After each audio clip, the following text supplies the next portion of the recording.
So as we get into this ideal war of nofap versus semen retention, there is not so much of a one's better than the other. Even in terms of like circumstances, yeah, that's ideal, but like that is alone ideal. But there is nothing really epitome or purist or magnum opus of semen retention over nofap.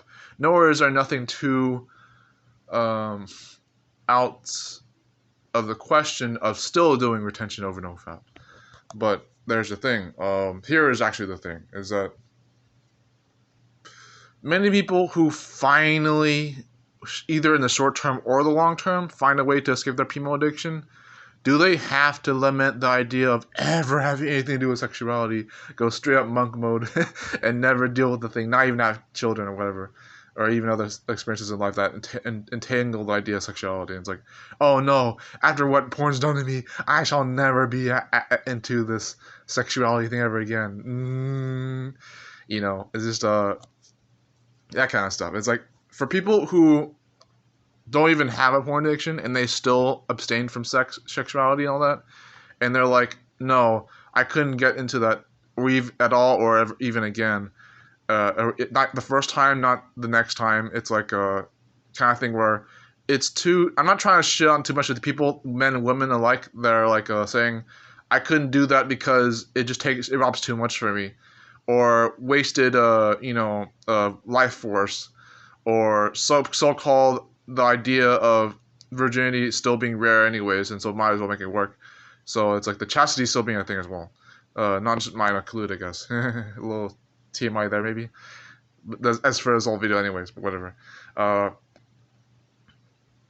There are several things to mention at the same time here. First of all, the number is not important. It's like, sure, the experiences are useful, and people don't get that past themselves sometimes. When I have to say that it's not so much wasted life force than it even is the life force from PMO or even sex in general. But the wasted life force, so-called, doesn't dismay from the experiences, whether they're useful or learnable from, in either positive or negative context. You learn things from anything in life, even if they're not worth it, right? So, like, what about the things that you don't even think are acceptable? It's like, whether they're by law or by nature or by inevitability or by fact. It's like, or by other emotional contexts as well. You still learn from them, no matter what they take from you or give you. It's like, same thing with this stuff. It's like, sure, you could explain to people that P, M, or O is not ideal for the long run. Never having to get into it, maybe taking away from that wisdom, but even that's not supposed to cause fallacy either way. But do you tell people never have intercourse because it's only going to be bad? It's only going to be off the context, off the cuff, overcomplicated, not necessarily being what it needs to be with these men and women in general? Of course not. Because, yeah, wasted life force, if you have that attitude, not even a reality, right?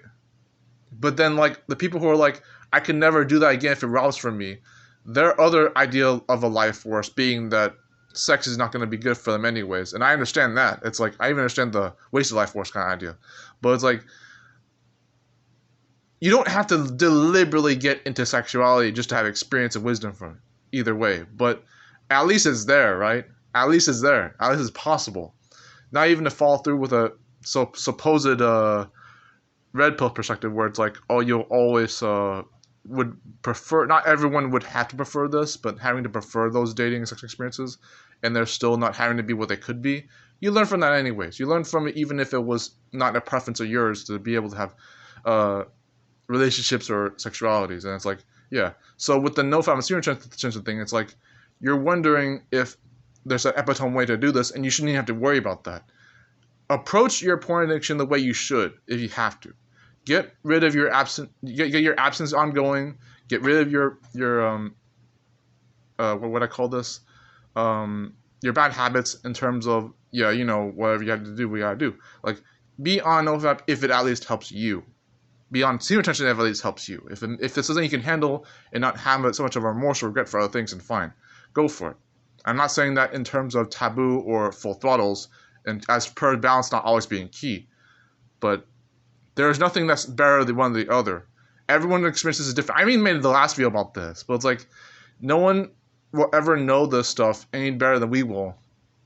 even if the evidence comes through over time, which it already has actually, even if I'm through nutrition.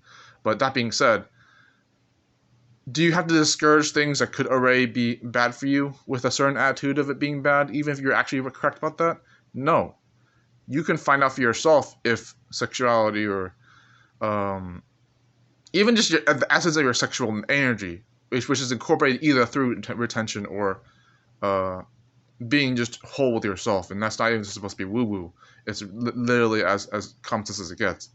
It's just if none of this video ever made sense to you, I'm sorry, but take it how you will. I'm gonna probably add it off pretty soon so I can see the other video uploaded. But yeah, take care, guys. I'm on the day 2, I think, of either or of those things, because but I'm getting a lot of good vibes lately. Having to not deal with too much shit right now. But it's also like the case that it's every new chapter for everything that's different or the same. If that doesn't make sense even then, take it how you will. Anyways, whatever.